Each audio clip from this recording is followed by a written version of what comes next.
Every year, the 49ers have someone step up and break out. Who's going to break out in 2024? Find out next on 49ers Cutback.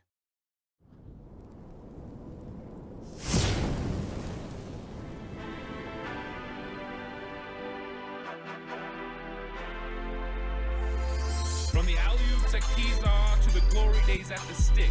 From who's got it better than us to brick by brick.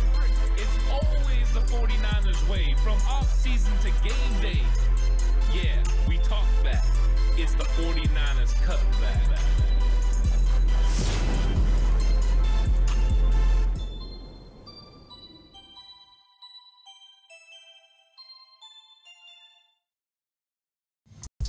It's 49ers Cutback podcast time. Welcome to the show, everyone. I'm glad you could check this video out. This is going to be a good one.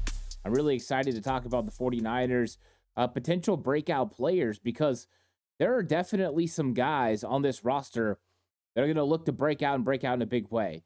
And the 49ers are competing year in and year out to get their sixth Lombardi trophy. Last year, of course, they come one game short, almost get it done, can't quite finish the deal. But what happens if you have breakout players the next year? Well, those players can help put you over the top. Sometimes they're players that you drafted, they're going to develop. Sometimes they're free agents that you went and picked up. And sometimes they're just guys that come out of nowhere. We're going to go through this and we're going to talk about players that could break out in San Francisco in 2024. And there's some criteria for this to happen. Number one, you have to have opportunity. And it's hard to find opportunity on a 49ers roster that is absolutely locked and loaded. So there's going to be names you're going to see that aren't on this list of guys who could potentially break out in 2024. A guy like Jordan Mason, for instance. I would love to put Jordan Mason on this list as a guy who could break out and have a big season. The problem is you have the offensive player of the year starting in front of him, and Elijah Mitchell potentially playing as running back too. How many opportunities is Jordan Mason going to get to break out? I think that's always an interesting part of this, is they have to find a way to break out and have an opportunity to do so.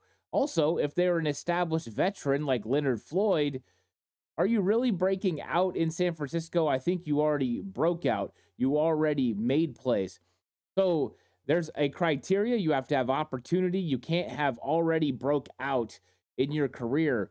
So opportunity is exactly what these players got. 49ers know exactly what they want them to do, and they want them to have a big time season. Please like and subscribe to the channel if you haven't already. I really appreciate it. If you're listening on audio platform, 49ers Cutback on Belize, please give it a 5-star rating. And if you're going to bet with Bet Online. Bet Online is your number one source for all your sports betting needs this season. From baseball, golf, soccer, right to all the top fights in UFC, MMA, and boxing. Every stat, every matchup, and even live odds and spreads while the games are being played.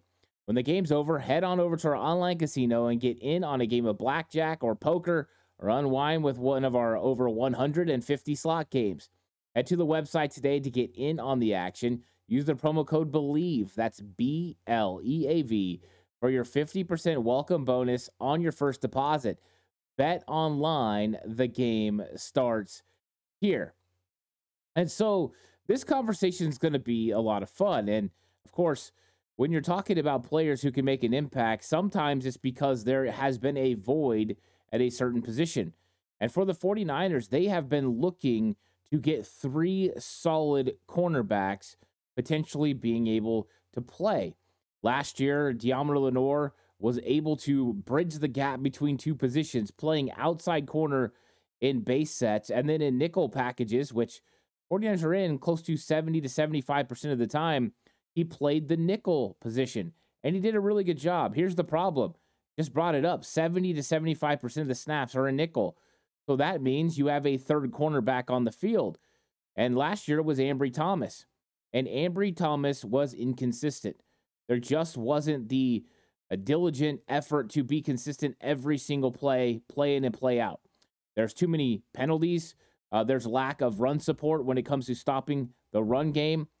And it's just something the 49ers knew they needed to address, and they addressed it in a big way in free agency. Not only did they bring in veteran Rock Ya-Sin, who's had a pretty good career, but they brought in a player, Isaac Yiadom.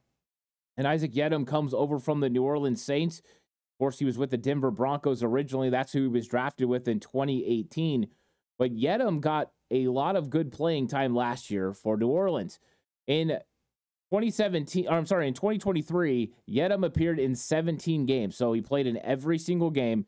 He had 8 starts, and he had 37 total tackles, 14 pass breakups, and an interception. So right away, 14 pass breakups is a huge number for Isaac Yiadom. He probably should get a few more interceptions. They probably want him to get a couple more turnovers to be added to his stat line, because we know that's exactly what the 49ers do in San Francisco. They create turnovers. New defensive coordinator, Coach Nick Sorensen, used to handle the ball meetings and talk about getting that football into their hands. And the 49ers know that that's a key. That's not going to be his job this year. It's going to be Coach Staley's job. He's going to be handling that. And they're going to be wanting Isaac Yiadom to turn some of those pass breakups into interceptions.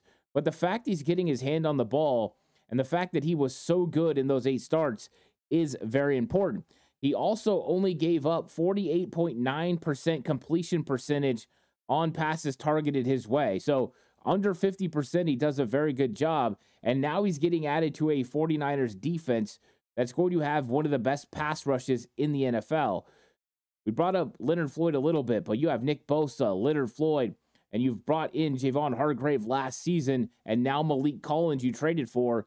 You got to feel like you're going to have some pass rush help for the back end, and Isaac Yiadom should get more opportunities. Also, depending on how comfortable he is playing within this system, he might be able to take more chances than he was allowed to take when he played for the New Orleans Saints. So Yiadom is on target to potentially be a breakout player.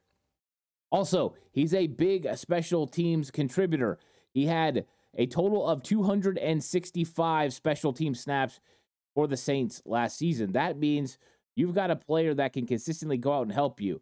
Ambry Thomas didn't really help the 49ers on special teams a whole lot. So now you're adding a player that not just helps as the third cornerback, but also helps you on special teams. That's a huge advantage for the San Francisco 49ers, and it improved their team in not just one area of the team, but 2. So complementary football, Isaac Yiadom can help in both.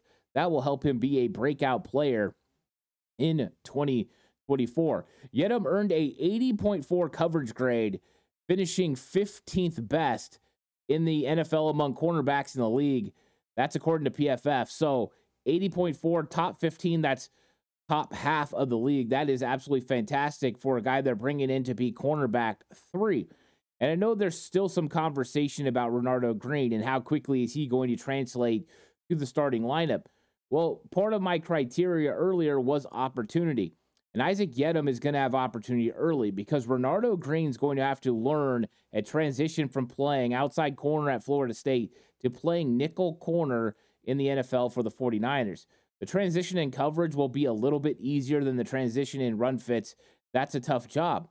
Isaac Yiadom is doing what he already did in New Orleans. There's no transition period for him. Ji'Ayir Lenore is the one that handles the transition of going from outside to inside. So that gives an advantage to Yiadom right there. Renardo Green at some point is going to make an impact on this 49ers roster. I don't know if that's going to be due to injury in 2024 or if that is going to be because he eventually takes over. Some of the things that he does are unique and absolutely through the roof ability-wise. But we have to be patient and we have to wait for Renardo Green to translate to being able to play consistent snaps in the NFL. And while that's going on, the 49ers bring in a guy that could be poised for an even bigger 2024 season than he had in 2023, where he really showed up for the New Orleans Saints. So to me, Isaac Yiadom is positioned and poised to take a big step forward and have a breakout season in 2024. And with him coming in for 1 year, 1 year contract, the 49ers might not be able to hold him past 2024. He might turn a season with the 49ers playing with Charvarius Ward and Ji'Ayir Lenore Talanoa Hufanga and Ji'Ayir Brown and that great front seven of the 49ers into an absolutely big contract on the open market next year. He's betting on himself, and the 49ers are betting on him having a huge impact in 2024. I think Isaac Yiadom can do it. I love his length. I love his consistency. I love the fact he plays physical at the point of attack. I love that he helps in run fits. To me, Isaac Yiadom is a very solid number 3 corner and should benefit the 49ers hugely when they go to their nickel package. So Isaac Yiadom, I think he's poised and ready for a 2024 breakout season. Next up on the list is going to be D. Winters. And D. Winters is basically flown under the radar since last season. There's a lot of hype when he came out of the draft in 2023. Talking about a guy who came off that TCU national championship team, can absolutely run sideline to sideline speed. He had a ton of sacks, plays with tremendous instinct. That's the one thing you take away from D. Winters' film in college is the instincts are next level. And what do you do with players that have instincts that are next level? You look at Talanoa Hufanga, same thing, is they just end up finding the football. Nose for the football, let them go be free, and they make plays for you. Now, Hufanga's already proven it. He's a proven commodity, but D. Winters is not.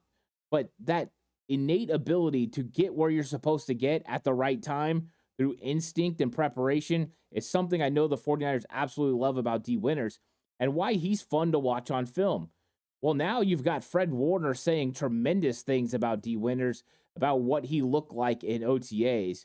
And if you listen to the channel, you've probably heard this clip before, but I want you to hear what Fred Warner is saying about D. Winters and why he could be on his way to potentially making an impact in 2024. Yeah, I think D's probably had, the best OTA out of anybody on the team. I feel like he's come along since last year. I remember he came in as a rookie, was struggling to learn the plays and, trying to get in shape and all those little things that you got to learn as a professional, and has come in this year and just been on it, making plays left and right. He came in great shape this OTA, and so he set himself up to have a great training camp. He's going to train hard this kind of summer training and have a chance.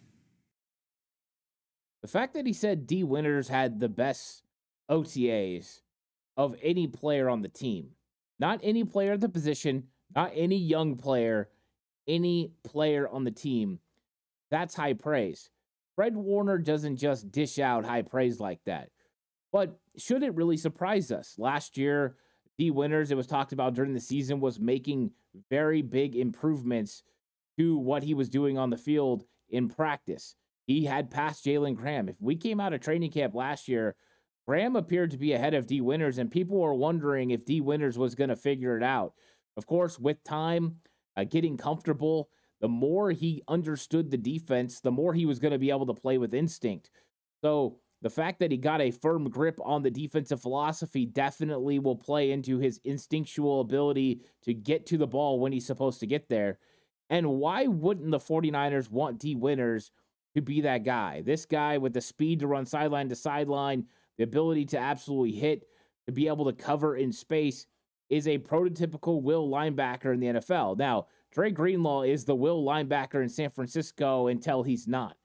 But he's dealing with an injury. 49ers go get Devondre Campbell. He's established. He's not going to be a breakout star. He's had an all-pro season already. But D. Winters could be poised to be the Sam linebacker and start with that core base group of Warner and Devondre Campbell early on in this season. And the fact that he's elevating his game already in OTAs lets you know he is ready to have a big-time season. Now, he's going to have to go out there and prove it in training camp. He's going to have to prove it during the preseason. But if he can do the things that they believe he can make improvements and start looking more like the college version of D. Winters in the NFL, instinctual, fast, flying around, making plays, dominating on blitzes, being there to stop the run, 49ers might strike gold in 2024. And if he can make some plays, he will absolutely break out.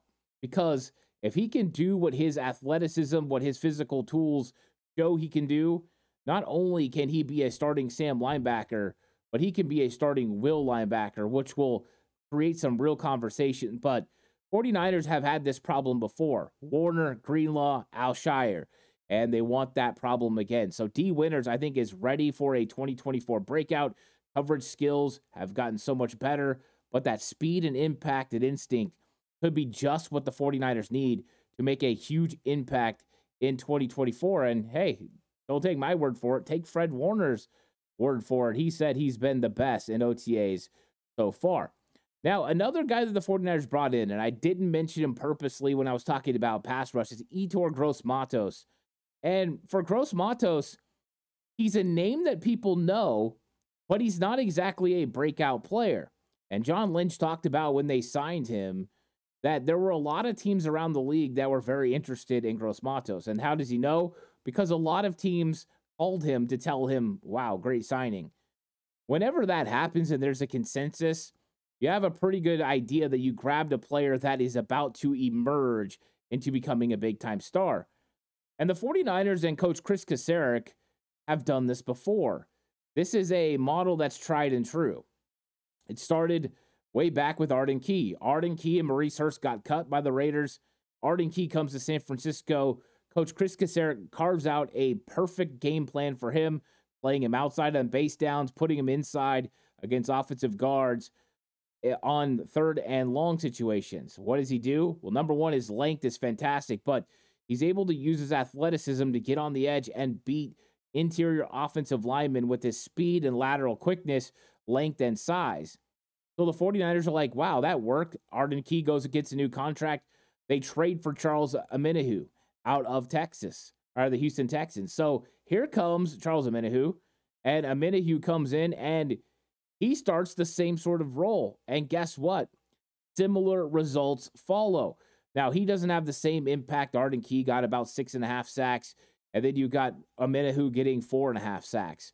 But still, what does he turn that into? A double-digit contract with the Kansas City Chiefs. So the 49ers are good at finding that player, the type of player, the type of skill set they have to be, and then moving him in. Well, here's an easy one because Gross-Matos, 6'5", he's got the size, but also did this some at Carolina. Last year, the Carolina Panthers decided to move him in sometimes and let him rush against guards, and that's when he really took off. So the 49ers know this mold. It's tried and true. It works, and they're going to try it again with Gross-Matos. And why is Gross-Matos about to break out in 2024? Real simple. When they put him inside, he's going to be rushing next to Javon Hargrave, one of the better interior defensive linemen in the league. And he's going to be with Leonard Floyd and Nick Bosa. That is a three-man wrecking crew that he's joining. If ever you were going to have opportunity, it's going to be that. Now, in Carolina, he did have Brian Burns, and that's great. But now you have Bosa, Floyd, and Hargrave. You're going to have more opportunities. You're going to have more one-on-one matchups than you had ever before. So this is your opportunity to shine. And last year in 2023, Gross-Matos played in 12 games. He had 6 starts. He missed 5 games due to a hamstring injury. So his numbers are based on a 12-game season. And yeah, we want guys who are going to be healthy and that never like a hamstring injury. But the fact that he was as productive as he was in 12 games means there's an opportunity for him to do big things for the 49ers. He's had 2.5 sacks in each of his 4 seasons that he's been in the NFL. And last year, he had a career-high 4.5 sacks. Talked about the move inside. Well, guess what? His career numbers happen when he gets to that position. So sometimes it takes a coaching staff to locate what your skill set is and use it. Now, Steve Wilkes didn't do a lot of that last year. Not a lot of Gregory, not a lot of outside edge rushers playing inside. It was more of a D'Amico Ryans type thing.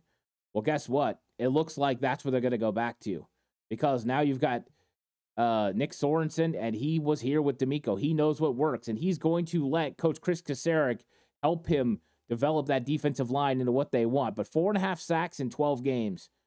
Easily could tack on 2 if he was able to stay healthy the whole season. 6.5 sacks, that would equal Arden Key's production when he played that key role for the 49ers.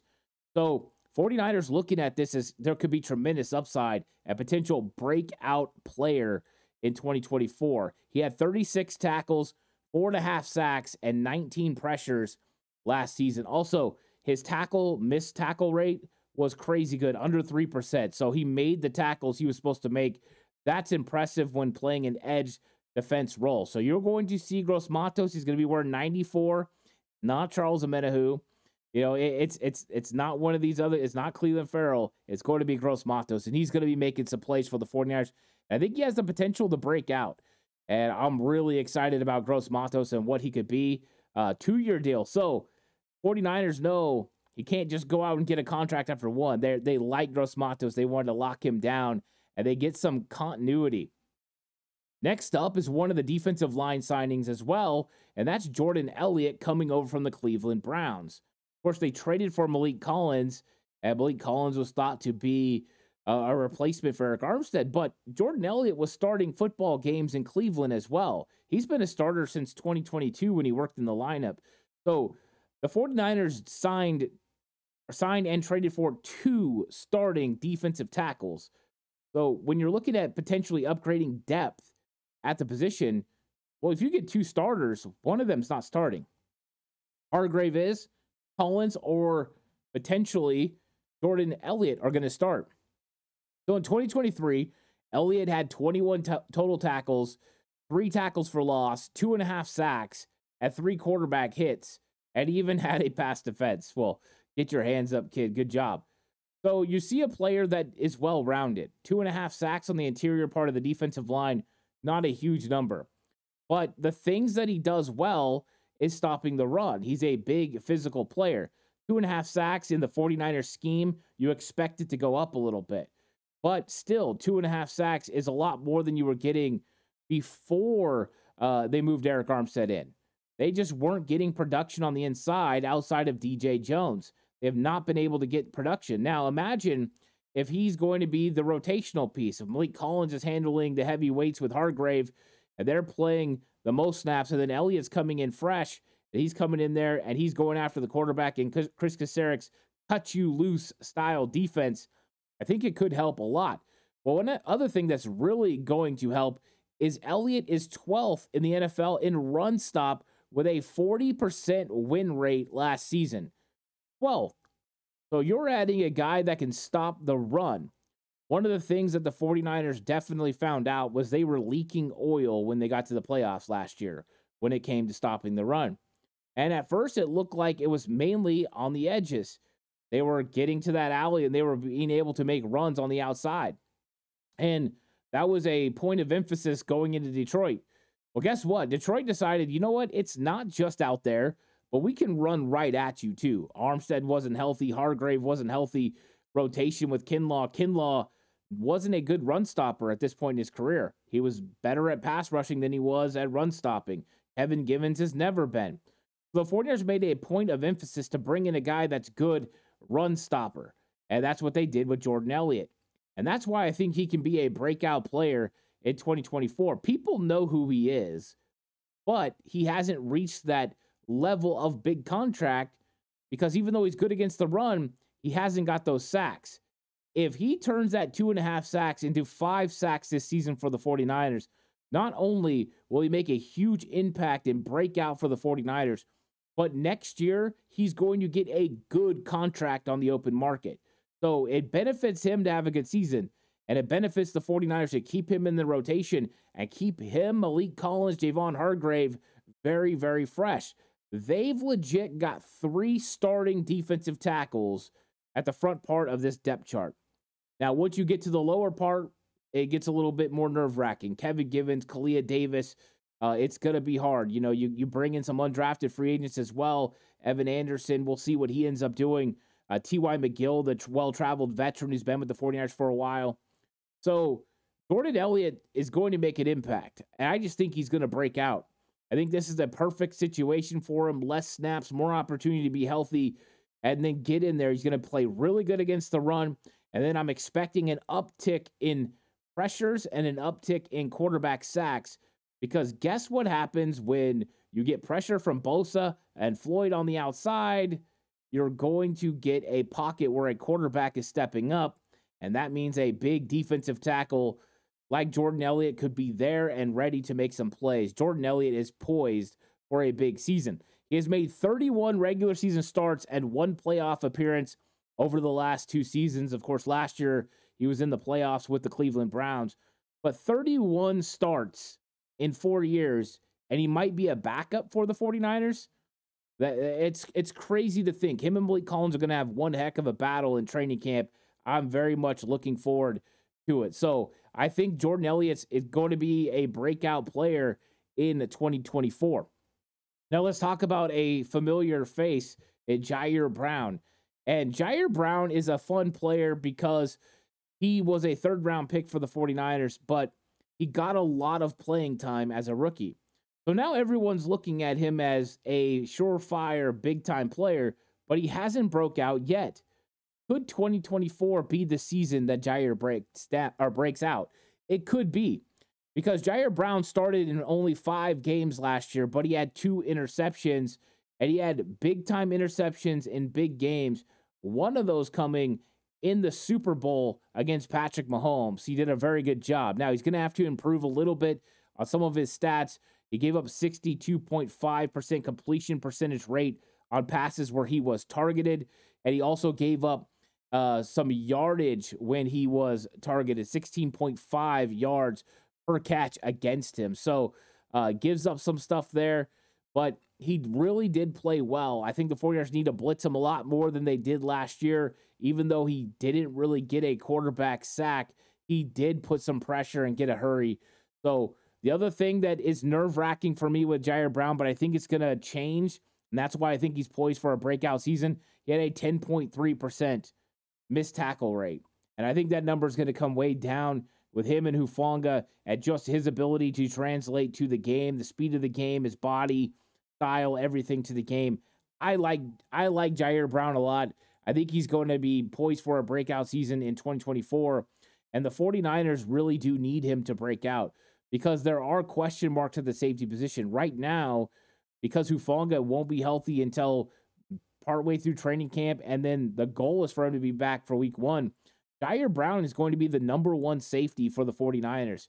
Whether that's George Odom playing next to him or Malik Mustafa, or if they make some other move, maybe it's Taylor Hawkins from the practice squad. Of course, right now it's just 90-man, but right now he's going to be the main guy until Hufanga comes back, and he's going to have to play like it. The cool thing is he's got the attitude, he's got the mindset, he's got the ability to do it. So Ji'Ayir Brown ready for a breakout season in 2024, and he's going to have the opportunity because he's a day 1 starter for the San Francisco 49ers. And that's what you have to be. You have to have the opportunity to go make a play, and I think he's going to. And then 49ers first-round pick, Ricky Pearsall. Pearsall is ready to have a breakout season, and there's not a ton of opportunity. So this one is definitely looking ahead. But you got Brandon Ayuk, and we know he's in a contract dispute. I know all the stuff's coming out. They don't want me, all that stuff. Not worried about it because he's still under contract with the 49ers. Then you got Debo, you got Jawan, and then you got Ricky Pearsall. There were opportunities last year for Ray McCloud to make some plays. And for whatever reason, Ray McCloud and Brock Purdy could not connect. And we know that there were some conversations that they had, some pretty heated conversations, in fact. Ray adjusting routes and that sort of thing. Pearsall is a elite route runner. He's able to create separation because of his route running, his ability to get in and out of breaks. So he's going to be somebody that Brock Purdy has chemistry with. And Kyle Shanahan has talked about the fact that they are already building chemistry together, and it looks pretty good. So I think that he's going to sometimes be an afterthought. And the reason I think he's going to be an afterthought is because I just brought up Brandon Ayuk, Debo Samuel, and Jawan Jennings ahead of him. But I didn't bring up the fact that you also have Christian McCaffrey, you have George Kittle, you have Kyle Juszczyk. At some points, these guys are all going to be options ahead of him. So when he's going out there, if he lines up in a certain formation, he might be the 4th or 5th guy that the defense is worried about. That means single looks. Last year, Ronnie Bell had some catches.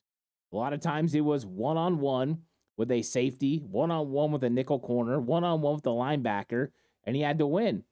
And now that's going to be Ricky Pearsall. And Pearsall is better in almost every way than Ronnie Bell when it comes to route running, creating separation, speed, the whole thing. So he is ready for a good season. He's going to be a breakout player in his rookie year. And that's tough to say because Kyle Shanahan normally makes these guys wait. But I think there's something to the way that Pearsall goes about his game that's going to work for the 49ers. Also, they're not going to have to ask him to do a whole lot. Debo, because the wide receiver room wasn't good in 2019, was asked to do a lot as a rookie. Brandon Ayuk in 2020, because of injuries to Debo Samuel and others, and the departure of Emmanuel Sanders, had to step up and make plays his rookie season. Pearsall doesn't have to make plays, but I think he's going to get the opportunity to. And I think because he's going to be one of those options behind some of these other guys, he's going to get matchups that work for him. And Kyle Shanahan, being the type of offensive coordinator I know he is it smart to get him the football? Yes, because you can scheme him up sometimes and get him some really, really good looks. And that's what it's about. If you make him a formidable option and defenses have to worry about him as well, that makes them worry just a little bit less about Ayuk, about Debo, about Jennings, about Christian McCaffrey, or about George Kittle, which means one of your huge playmakers can make a play as well. This is going to be a fun season. The 49ers are ready and they're primed to have a good year. But these guys have to break out. 49ers need some breakout players in 2024. If you get breakout players, it can put you over the top. Every single time you go out there for a new year, somebody has to make plays. And every year, somebody lives up to that opportunity. If the 49ers get all these guys to break out in 2024, we could be talking about them holding up a 6th Lombardi. If these guys don't meet expectations, well, then that could change things entirely. Because we need Isaac Yiadom to be the 3rd cornerback early on in this season. We need Jordan Elliott to stop the run for the San Francisco 49ers. We need Yetur Gross-Matos to be able to come in and get to the quarterback and get off the field on 3rd down. We need Ricky Pearsall to make some plays, and we sure as heck need Ji'Ayir Brown to stabilize that safety position while Talanoa Hufanga is out. So thanks for joining me for this episode. Please like and subscribe. I really appreciate it. It means a lot. If you're listening on audio platform, 49ers Cutback on Believes, please give it a 5-star rating. And this episode was brought to you by Bet Online. The game starts here. I'll catch you guys on the next one. Until then, stay safe. Remember, the right way is always the 49ers way.